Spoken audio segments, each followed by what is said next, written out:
Hello, welcome to our professional learning cycle on action research. Action research is putting a name to a practice that we do every day. We're going to look at how to formalize that action research process so we have a shared understanding and language of how the process really works. Let's pull back the curtain a little bit. The term research can be anxiety inducing as it conjures grueling courses of study in the past and coupled with what we assume is statistical analysis. Action research is defined as any systematic inquiry conducted by teachers, administrators, counselors, or others with a vested interest in the teaching and learning process, or even the environment for the purpose of gathering information about how their particular schools operate, how they teach, or how their students learn. Action research is research by teachers for teachers. We're going to revisit putting a name to a practice we all do. We're going to look at formalizing the action research process so we have a shared learning and understanding of what it is. There are various models of this process. They all have the same purpose, and there isn't one better than another, but this is the one we will implement. Let's look at the goal of action research in our professional learning. Why are we doing this? What are the benefits? We want to be able to strengthen our practice and grow as professionals. One of the key characteristics in our Cognia standards focuses on the growth in learning. This is Standard 25 that indicates that leaders promote action research by professional staff members to improve their practice and advance learning. As we move through the steps of the action research cycle, we want to focus on having a more manageable action or an action implemented in your current practice. Throughout this process, you're going to document your progress in our new action research documentation tool. The first step in the action research process is to identify the action. How do we do this? Simple. You are probably already doing it. The action is identified by reflecting. Reflection is a powerful tool for personal and professional growth. By reflecting on events that have taken place in our classes, we make changes that positively impact both student learning and our teaching practice. For instance, there might have been a day where you thought, yikes, that lesson did not go well, or the students really struggled with this part of the assignment. And hopefully you didn't stop there. You most likely began asking yourself questions. Why didn't that last lesson go well? Or how will I change that next time so students are more successful? By reflecting on these questions, it allows you to make decisions about your teaching practices, which leads you to identifying the action. Here is a simple example. In my ELA class, my students wrote a compare and contrast essay. They did not do well. Reflection. I pondered and asked myself, how can I help them compose their writing? Next time, I would provide them with a top hat graphic organizer and an exemplar piece of writing. My reflection led me to my action. This reflection example is academic. However, reflection is all-encompassing and is not confined to content and skills. Consider all aspects of teaching, such as building relationships and student engagement. You might be wondering, when am I supposed to do all this reflecting? Is there a set time or day? You can certainly dedicate time in your day or week to reflect. However, remember earlier when I said you are most likely already doing this because reflecting is naturally prompted by the outcome of your professional day. Sometimes this happens in the car, at your desk, maybe the commissary, or even in the shower. Simply start paying attention to your reflective thoughts and questions and record them. If reflecting is new for you, that's okay. You may need to make a conscious effort to dedicate time for this during your week, and eventually it becomes embedded as part of your professional thought process. Most importantly, reflecting provides opportunities for growth and development.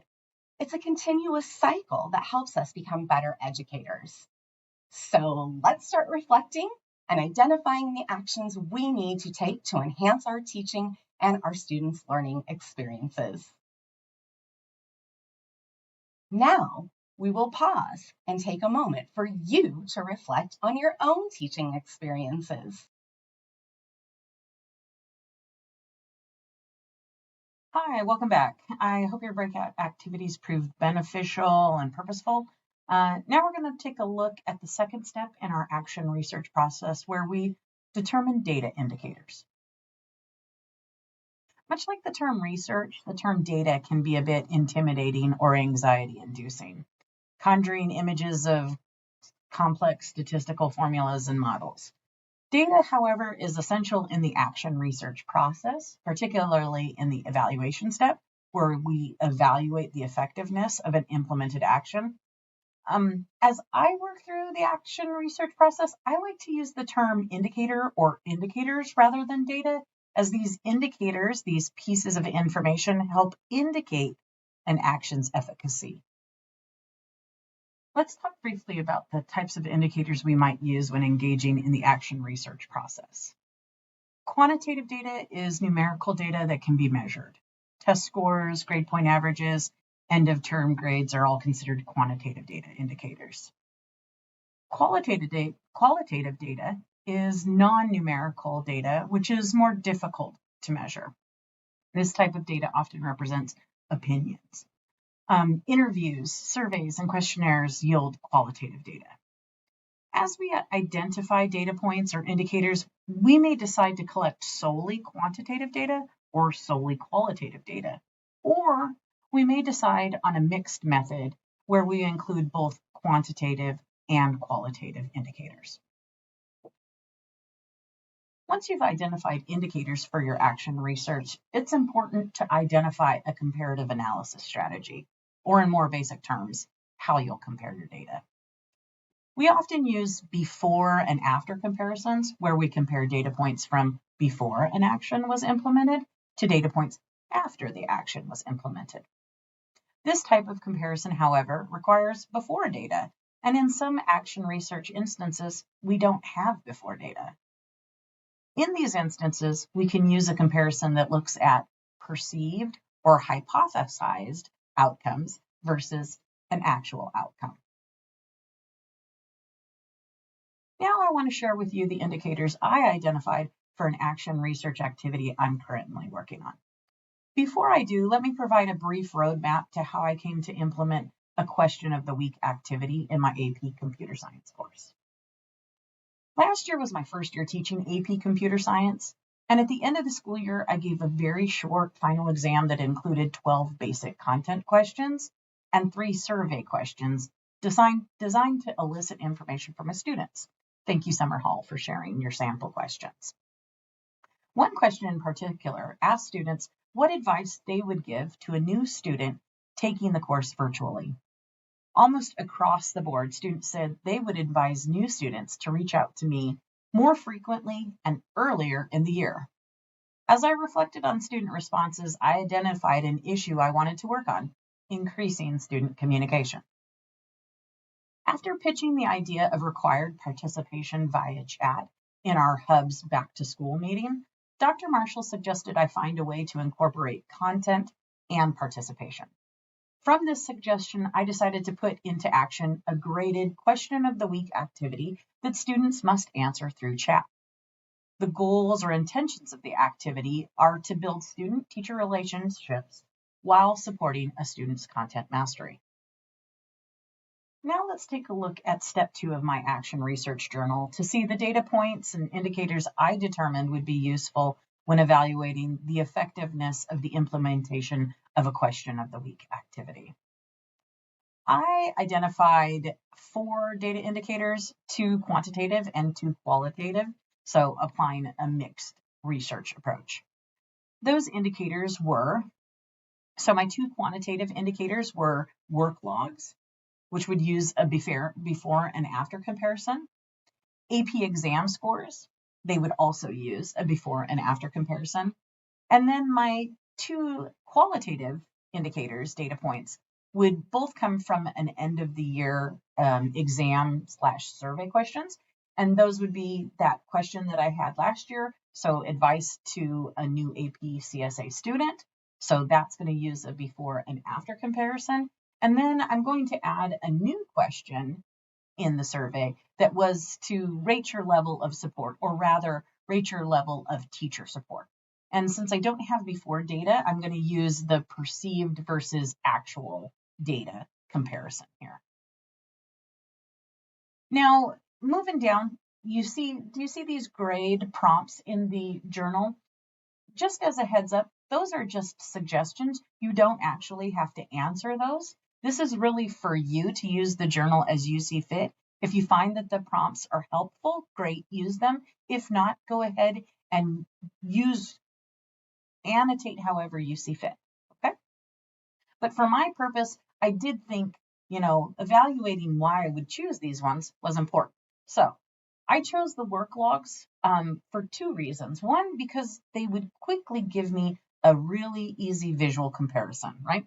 So I can go to week 12 of last year's work log versus week 12 of this year's work log and just visually get some data back from that. Additionally, I can use those work logs to get more detailed information, right? I can gather data like what's the average student participation in a given week from this year versus last year. I can get a variety of information from that, but so that one serves two purposes. As for the AP exams, the reason I chose it is because I hypothesized that increased student interaction would promote content mastery, which should ideally equate to an overall improved exam score. Okay. And then for the end of the year questions, I chose to use them not only because they provide student feedback, but they also tell students that I value their input, right? Including them in those questions tells them I look forward to their input and that I use their input to improve my course or my teaching practice, etc. Okay, now we're going to pause for the cause again. And this time you're going to take time to determine data indicators that could help you when evaluating the effectiveness of your implemented action and record those indicators in your action research journal. You've identified the action. You've even determined some data indicators. So now let's look at implementing the action. Where are we going next? In your next steps, you're going to develop an action plan, implement an action plan, or document an action plan currently being implemented. Please send any questions to Rachel Boyland, Lisa Doland, and myself, Dr. Shante Simpson. Let's take it away. Lights, camera, action.